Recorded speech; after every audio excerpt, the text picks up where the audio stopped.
Watch me turn this grade 4 essay into a grade 9 essay, and all I'm going to do is link my last sentence to the next sentence. It sounds simple because it is, and this could be another hack to try and get you into the top band. So most students write sentences like they're building islands. They write a good paragraph, then they stop. Then they build another paragraph, then they stop again. And the problem is the examiner or your teacher is swinging from one island to the next and trying to see how they link without drowning. Your job is to build bridges between the islands. So think about cohesion, flow. That's what could separate a grade 5 essay to a grade 6 essay, or grade 8 essay to a grade 9 essay. So let's get specific. Cohesion is a really hard thing to do in English because we want to make sure our paragraphs are cohesive, which basically means that they flow together really nicely. And that isn't something you can do through techniques or quotes. It's how we structure and how we pull that all together and make it seem and flow really nicely in your paragraphs. So a cohesive essay is when you, the writer,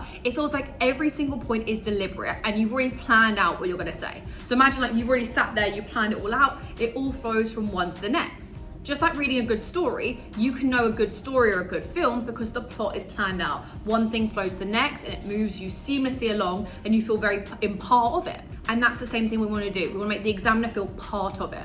And how we know that examiners actually want this is because in examiner reports, they describe grade 9 essays as crafted, meaning there is some intention behind this cohesion in that one thing flows to the next. So let me show you how to do it. So how we're going to think through it is in two ways. Either each sentence builds on or challenges the one before it. I call this the bridge principle.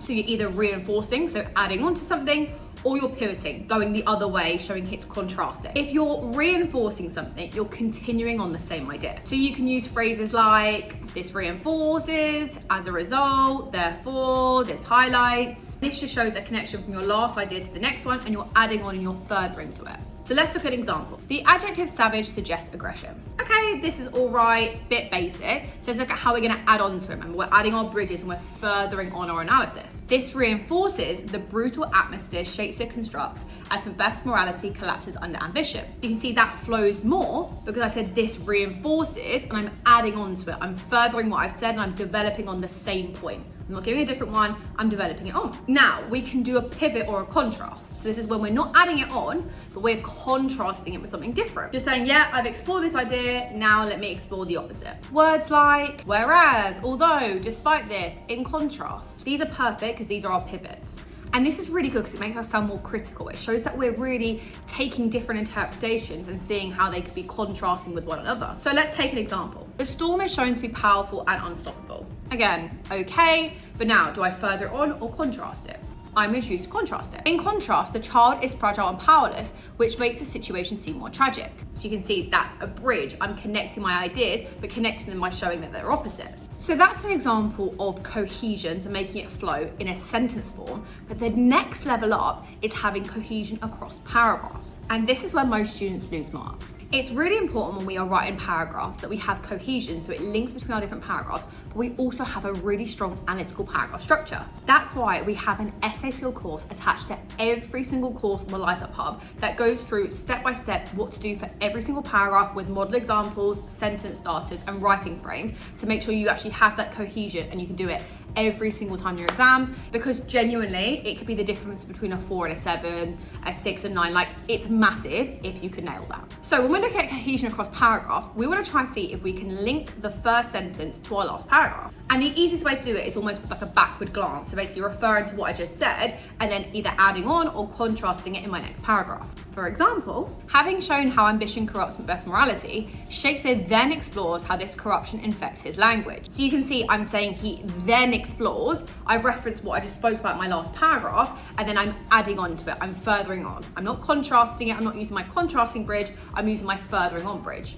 And this makes every idea seem like it flows onto the next, and it's very intentionally constructed, which the examiner loves to see. Now, if you're like, Aaliyah, I have no idea if I'm actually doing it. Like, how do I even know if I'm being cohesive? This sounds new to me. What I want you to do, this is a little trick I do with my students, is I want you to read your paragraph without punctuation. So pretend like the punctuation isn't there and see if it seems like one big idea continuing on.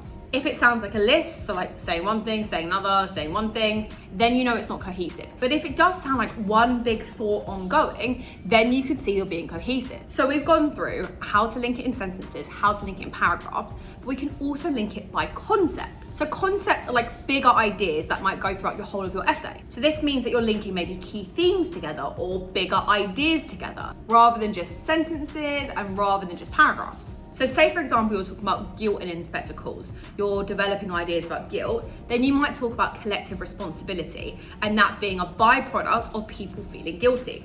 So you can see collective responsibility or responsibility is another key theme, guilt is a key theme, and I'm kind of showing how the two link. So I'm connecting bigger ideas together and showing how this one creates this one or has an effect on this other one. And that's the idea of evolving the idea. So you can also do that by thinking about, does a key theme progress throughout the play or the text? So if there is, for example, guilt at the beginning, is there still guilt at the end? Or is there no guilt at the beginning and loads of guilt at the end? Or is there the same amount at the beginning or end? If it even stays the same, you can still comment on that. And that's the idea of being cohesive with your ideas and looking at, how does this idea develop? How does it link to other ideas? So here's your high-level cohesive checklist.